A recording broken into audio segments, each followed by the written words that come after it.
Lord, ibinibigay ko na sa iyo ang ngayon at ang mga susunod na araw ko. Panginoon, salamat sa lahat ng ibinigay mo sa mga nakaraang mga araw at linggo ng aking buhay. Sa proteksyon mo, sa mga blessings mo, sa mga answered prayers ko. Salamat, salamat Panginoon. Alam po namin na kapakanan po namin ang una sa inyo bilang bahagi ng pagmamahal nyo sa amin, Lord. Salamat sa lagi kayong andyan. Salamat sa lagi niyong pag-alalay sa amin, lalo na sa mga tulong ninyo sa mga problema namin, Panginoon.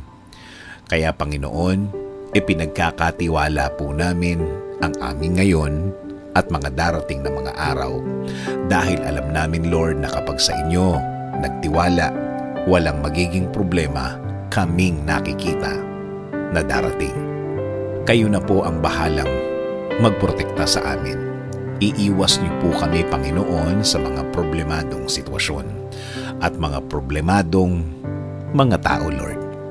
Kasi Panginoon, kung kami lang po ang gagawa nito, hindi po namin ito kakayanin.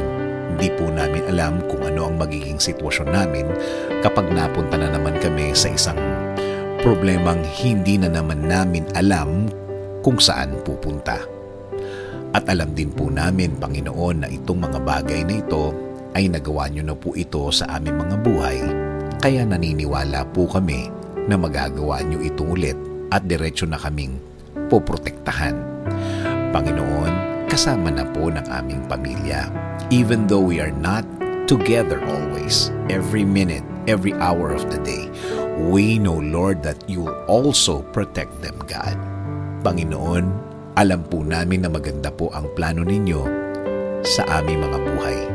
Alam po namin na kapag kayo ang nag-provide at tinupad nyo ang inyong plano sa buhay namin, alam namin, Lord, na ang lahat ay maayos dahil walang problema ang lilitaw dito.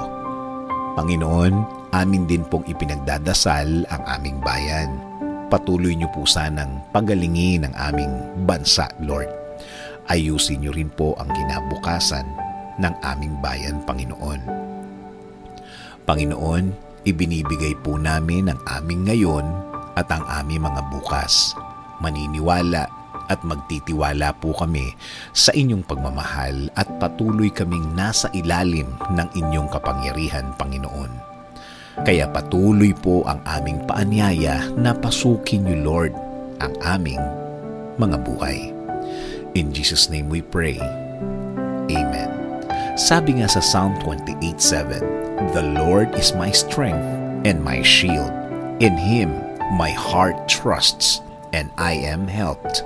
My heart exults, and with my song I give thanks to Him."